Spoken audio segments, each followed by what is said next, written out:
Hi folks, Dedrick Allan, MasonWebTV powered by HCC. We're here in the beautiful town of Matlock, specifically in front of the Matlock Fire Hall operated by Mason County Fire District number 12. I'm here with Mike Brown and we're here to talk about the upcoming levy. And Mike, tell us, why is this necessary?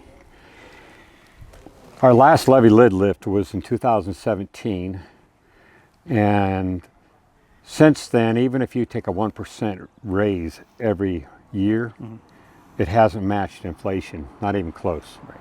So with everything that happened with the past administration, all the bills that had to be paid, the maintenance has to be done, we just need more finances to be able to keep the operation going, to bring everything up to the full standards. So you're saying that the 90 cents I'm paying right now per thousand is not quite enough to keep everything going for the fire district? No, it's going to keep the fire district at the level it is, Okay. but there's still a lot of improvement that needs to be done to the apparatus. We got them up and running. That was 110,000, and to pass federal inspection. But there's still stuff that is issues that needs to be solved. Can you get into some specifics about some of those things off the top of your head? I know I'm putting you on the spot. Well, some of the trucks do not have everything they need to meet NFPA standards. NFPA is? National Fire Protection Agency. Okay. So it says what should be on every truck, the gear that is required, and some of the stuff is missing from when we were here before.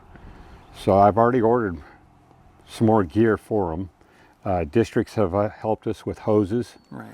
And we're getting more up to date on all that, but there's still just more issues. There's the mechanical issues, the heavy mechanical issues, we pretty well have solved, but there's tires that are going to need to be replaced. Tires we can only have them on for 7 years, no matter what they look like. And we replaced quite a few last year. We're going to have to replace them again this year and next year. And these are the things that you know about? Yes. Because things always crop up throughout. Right. We have 4 fire trucks.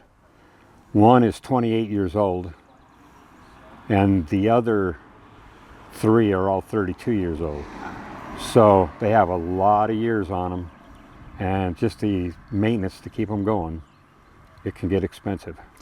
So people are going to say, Chief, this is a huge increase, 60 cents extra on my property taxes per thousand. What's your answer to why are we doing it? Why should I vote? Why should I support this?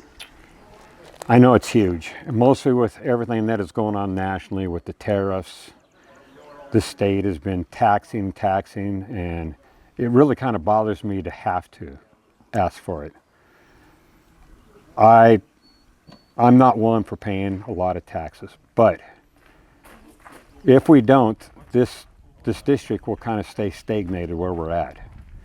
I still have bunker gear to buy. There's so much stuff that has to be still brought up to standards. And right now, some of our people are in expired bunker gear, so they cannot be, even if they were taught up to firefighter 1 level, I could not allow them to go into the hot zone.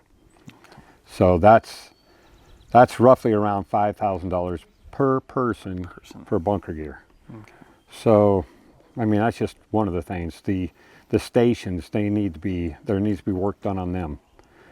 You know, there's boards that are rotted. There's that we are slowly replacing. It's just lights. You know, it was left in such a disarray that we just have not had the money to do everything yet. So money, and I know this is a different administration. What are you going to do to protect the taxpayers' money if they approve this? For one, everything that we do is brought out at every commissioner meeting. We are being as transparent as we can be. You know, if we're not purchasing anything unnecessary, we're purchasing just what has to be done to keep the department running. Bare minimums. Bare minimums at this point. Right. And this extra funds would just help you maintain that bare minimums with a little? It's going to, yeah, we'll be able to come up a little bit. Okay. I part of it's got to, I would like to put into reserves. We have to have a backup. Right. You know, if one pump goes on one of these engines, you're looking anywhere from $30,000 to $50,000. The pump is worth, to replace is worth more than the engines are worth. Right. So I need a reserve to be able to do what we have to do. Okay. That's all the questions I have. Is there something you want to add before we wrap this up? That'll work. Okay. Thanks, Mike. Thank you.